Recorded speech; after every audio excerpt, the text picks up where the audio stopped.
Do you love old cars and trucks? Join us on Bring 'em Back to Life, where we search the salvage yards and backyards of America to find that gold mine of a parts car or that restorable gem in the rough. Come with us down memory lane as we elevate the status of our salvage yards to outdoor museums of automotive history. What does CTC stand for on Auto Ranch?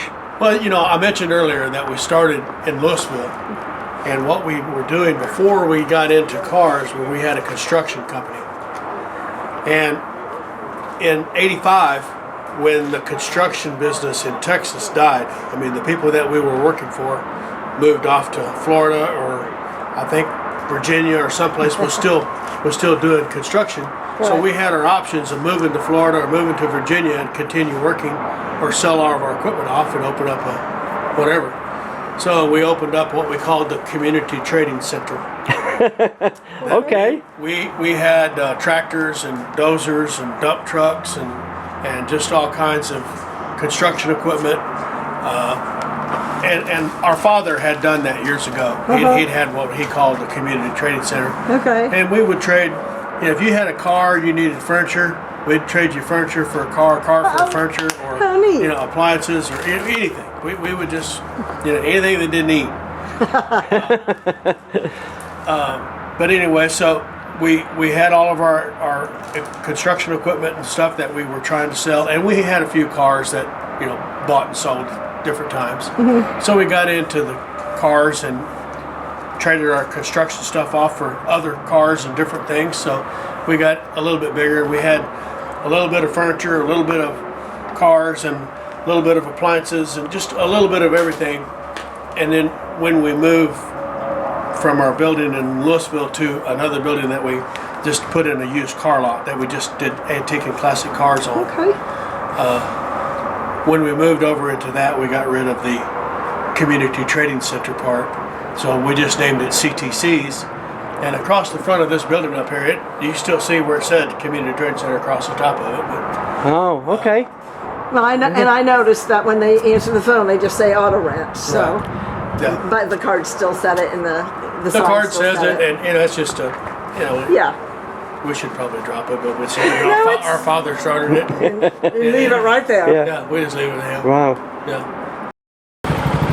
What I do is I answer that phone when people call and they want to know if I have something, and I write everything down in this book the stuff that I know that I have, but I don't have, I tell them right off the bat I don't have it. But if I think I might have it, then I write it down, then after a while I go out and I look at everything that I've talked about, then I go back and I call them back. Right. So that's what I'm doing now, is just going through and making my list.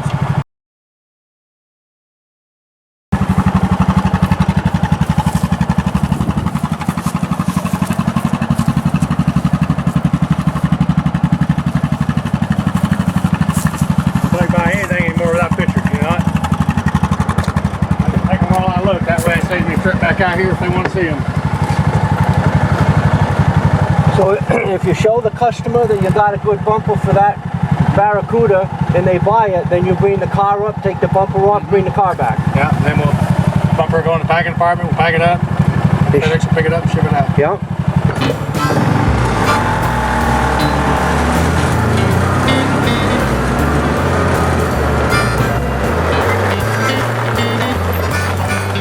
I see some ribbies. I gotta get these ribbies. You're right around the middle of them.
All I need to see.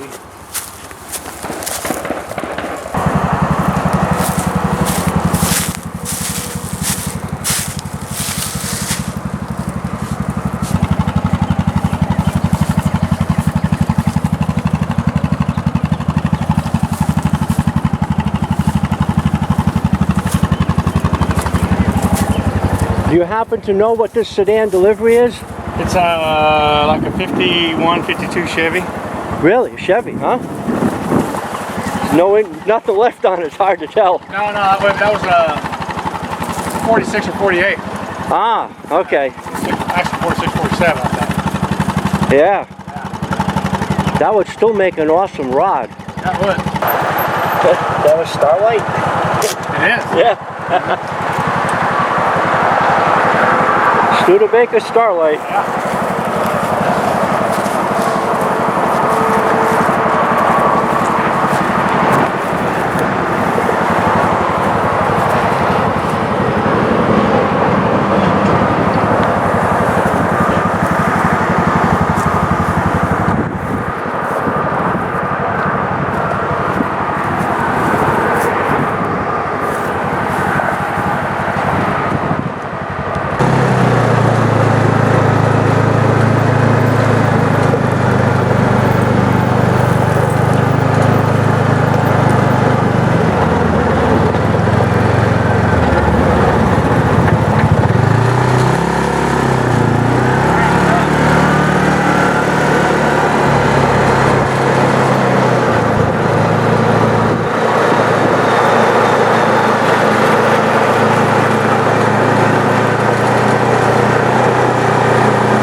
We're done. That's the tour.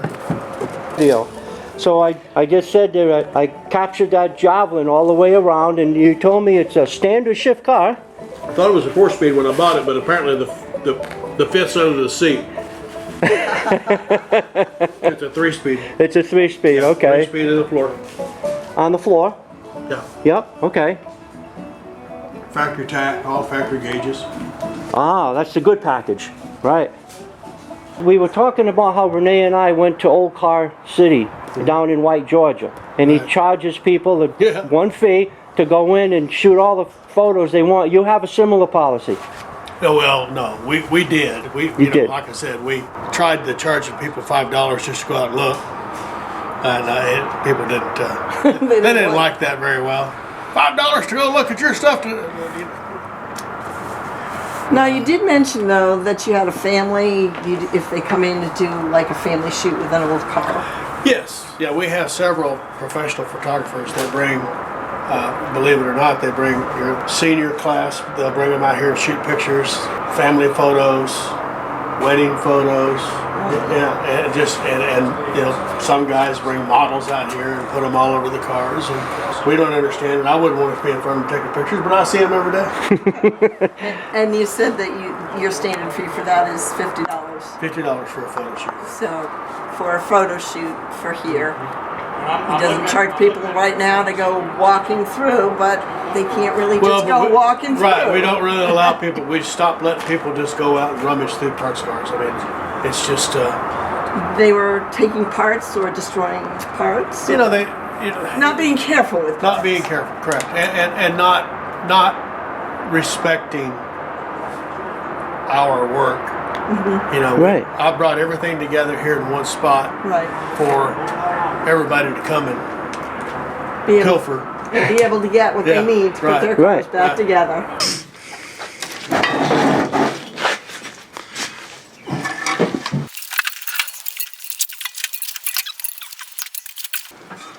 You know, we are in a modern garage. We could use an air tool for some of this, Roger. Yeah. Those are all ready to come out. We just wouldn't be able to hear for a minute.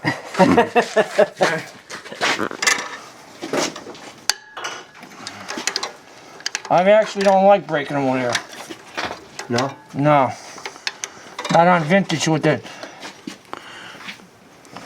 threads are in the water jacket.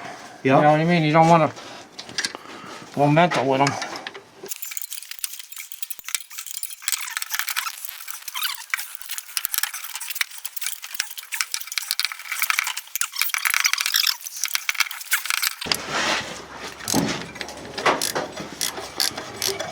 Roger shot them all broke loose and that'll work.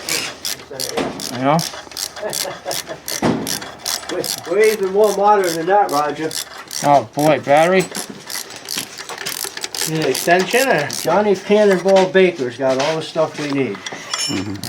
That perks of being a diesel mechanic for 20 plus years. You know, I introduced Johnny on an earlier show as Johnny Cannonball Baker. You gotta tell people why he got that name.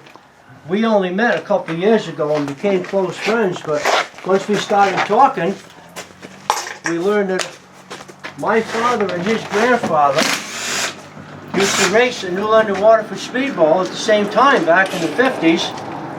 And tell me about your grandfather, John. Was a very, very well respected racer, and long story short, it was pedal to the metal. And that's how the whole story came about. Was I was at the racetrack when I was real, real little. Eventually, I wanted to race, and I did. I got the opportunity. I raced for a few years and loved it. At a later date, we'll run through how me and Dennis became acquainted with a car that was my unicorn, as all you people say. And I lost hope when I was a little kid looking out the window. So that'll be for a later story, but long story short, the unicorn is in our backyard over there. That will be another episode. We'll give you a sneak peek. But that was a 1956 Chevy with a 327 with a 4-speed. Didn't know what that was back a long, long time ago. I knew it had a motor and a transmission, but you find out stuff later on in life when you come through. But Dennis saved the car, as many people would have crushed it because it looked like a pile of junk. But now he saved it, and I brought it back to life. Hence the show what we're doing right now. Okay, you said you'd take us down and show us the oldest item you've got in the yard. That's right. The oldest thing we have is this I think it's a 1914 or 1911 International, or what's left of one. And it had all that tree stuff growing up underneath it whenever When you found it. when I dug it out, yeah. So I guess this is this what they would have called the OC cab truck that had the wooden top or something on it? I don't know. Well, this is all you need to restore one of these. The rest was wood. Yeah. Well, except for the grill. The grill and the radiator is missing.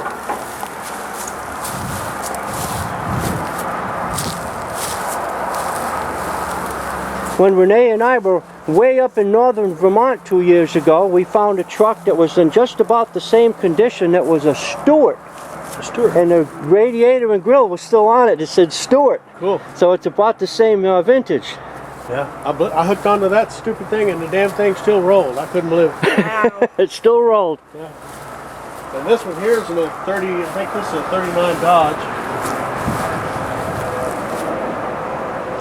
And it did crank. Oh, the crank's still there.